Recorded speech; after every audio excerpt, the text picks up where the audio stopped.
जय श्री कृष्णा प्रभु जी। जय श्री कृष्णा। पिछली क्लास में आपने भगवत गीता को सीखने में बाधाओं के बारे में बताया था। इस विषय में और मार्गदर्शन करिए। ठीक, आप लोग तो बहुत अच्छे मेधावी शिष्य शिष्याएं हैं। आप लोग प्रश्न पे प्रश्न पूछते जा रहे हैं। ठीक है, अच्छा है, प्रश्न पूछना बहुत अच्छा है। प्रश्न पूछने से सिर्फ स्वयं का ही नहीं बल्कि बाकी दूसरे लोगों का भी मार्गदर्शन होता है।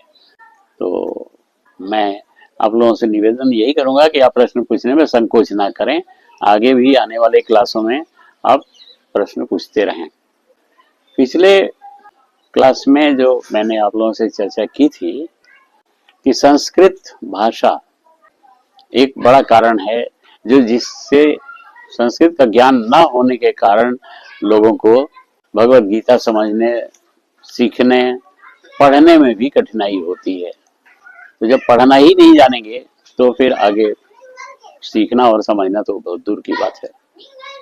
तो थोड़ी बहुत मैंने चर्चा आप लोगों से की थी कि संस्कृत भाषा एक बड़ी कठिनाई है जिसकी वजह से नए पाठक लोग, नए ज्ञान पिपासु लोग भगवत गीता का ज्ञान अर्जन नहीं कर पाते। ठीक है, मुझे उम्मीद है कि पिछले उत्तर से आप लोग संतुष्ट होंगे और आप लोग फिर प्रयास करेंगे कि संस्कृत भाषा को सीखें। इसमें एक आवश्यक तत्व है, वो है कि आपके अंदर जिज्ञासु भाव होना। जिज्ञासु भाव यदि नहीं है तो आप संस्कृत का कोई भी भाषा नहीं सीख सकते। ऐसे बहुत विद्वान हुए हैं आज भी हैं जो एक नहीं कई कई भाषाओं के ज्ञाता हैं। केवल बोलने में ही नहीं बल्कि लिखने में, पढ़ने में भी कई भाषाएं जानते हैं। मैं स्वयं कई भाषाओं को जानता हूँ, मैं कई भाषाएं बोल सकता हूँ।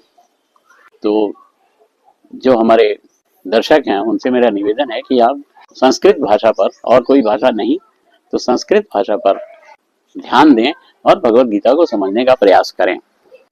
अब अगली बात आती है, जो अगली बाधा है भगवत गीता सीखने में। मैं एक एक करके, मैंने जैसे पिछले वीडियो में आप लोगों को बताया था कि 14 कारण हम लोगों को मिले हैं, हमारी टीम को जिन्होंने सर्वे किया था कि 14 कारणों से लोग भगवत गीता नहीं सीख पाते।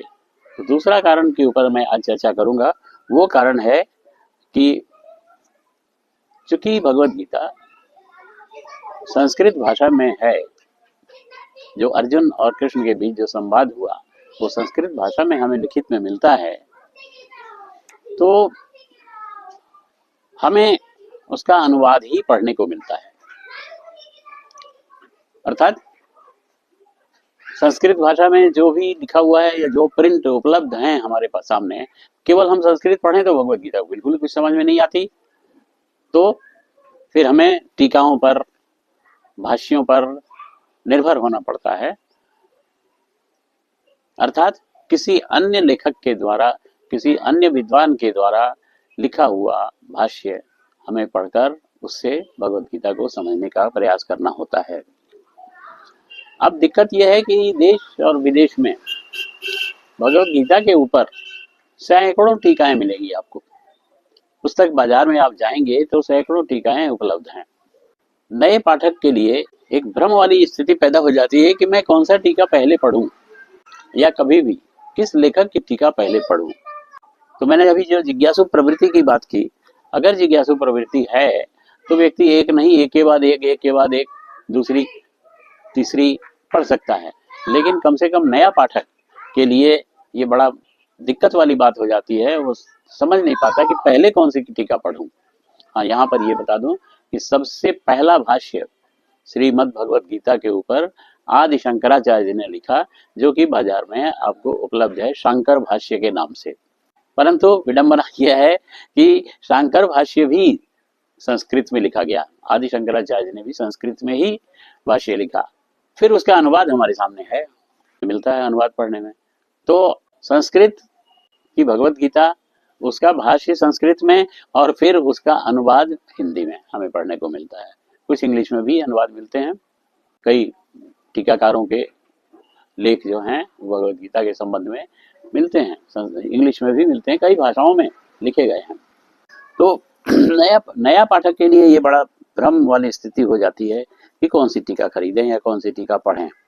अब यहाँ पे यदि वो जिज्ञासु व्यक्ति कोई एक टीका का चयन करके खरीद कर लाता है कि ठीक है मैं इसी से पढ़ूंगा, इसी से ज्ञान अर्जन करूंगा, तो उसके सामने दिक्कत ये हो जाती है कि किस लेखक द्वारा सटीक लिखा गया है, ये समझना उसके लिए मुश्किल हो जाता है। क्योंकि जितने टीकाकार हैं, जितने लोगों ने श्रीमद् भगवत गीता के ऊपर टीकाएं लिखी हैं, सभी यही क्लेम करते हैं कि मेरी ही टीका जो है वो सर्वोत्तम है, और जो ओरिजिनल श्रीमद् भगवत गीता है उसी का ही हूबहू रूपांतर हमने किया है। लेकिन ऐसा संभव नहीं हो पाता। जब आप नई नई पुस्तकें पढ़ेंगे तो आप ये पाएंगे कि हर व्यक्ति का, हर लेखक का, हर विद्वान का एक अपना पूर्वाग्रह होता है। और ये पूर्वाग्रह कहाँ से आता है? ये पूर्वाग्रह आता है, बल्कि यूं कहें कि वो एक कहानी जो आप लोगों ने संस्कृत में बाल्यकाल में पढ़ी होगी सबने, या अभी जो बच्चे इस वीडियो को देख रहे हैं वो पढ़ रहे होंगे वो कहानी कि एक हाथी सामने खड़ा है और 5 दृष्टिबाधित व्यक्ति हैं। उनसे कहा गया कि हाथी कैसा होता है बताओ, हाथी तुम्हारे सामने खड़ा किया गया है। अब वो दृष्टिबाधित हैं, वो तो हाथी का आकार नहीं जानते कि हाथी कैसा होता है, तो हाथी के पास जाते हैं और सोचते हैं कि छू के समझने का प्रयास करें। तो हाथी को छूते हैं, तो जिसके हाथ में हाथी की पूंछ आ जाती है वो कहता है हाथी झाड़ू जैसा होता है। जिसके हाथ में हाथी का कान आ जाता है तो वो कहते हैं कि हाथी सूप जैसा होता है।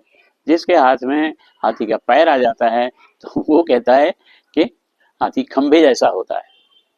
तो इसी तरह से श्रीमद् भगवद गीता में भी जिसने जिस छोर को पकड़ लिया, जिस लेखक ने, जिस विद्वान ने जिस छोर को पकड़ लिया, वो उसी नजरिए से भगवद गीता को देखने लगता है और उसी नजरिए से भगवद गीता का बखान करने लगता है। जैसे भगवद गीता में कर्म योग की बात है, ज्ञान योग की बात है, भक्ति योग की बात है, ये तो मुख्य हैं। इसके अलावा बीच बीच में और भी ज्ञान की बातें बहुत सारी हैं। तो जिसने जिस छोर को पकड़ लिया वो भगवद गीता को उसी रूप में देखने लगते हैं और उसी रूप में देखते देखते केवल उसी रूप को ग्लोरीफाई करते हैं, अर्थात उसी का वर्णन अधिक करते हैं। जिसने भक्ति के स्वरूप को समझा या पढ़ा उसने कहा कि नहीं, भगवद गीता और कुछ नहीं बल्कि केवल भक्ति योग है। जिसने ज्ञान की बात पढ़ी वो ये कहने लगता है या ये लिखने लगता है कि भगवद गीता में केवल ज्ञान की ही चर्चा है और हमें ज्ञान मार्ग पे ही चलना चाहिए। तो इस तरह से अलग अलग विधाओं में भगवद गीता को की टीकाएं लिखी गई हैं, तो नए पाठक के लिए ये एक बड़ी दिक्कत हो जाती है। तो ये हैं बाधाएं। अब इन बाधाओं को दूर करने का तरीका तो फिर हम चर्चा करेंगे आपकी क्लास में, आप लोग जैसा कहेंगे।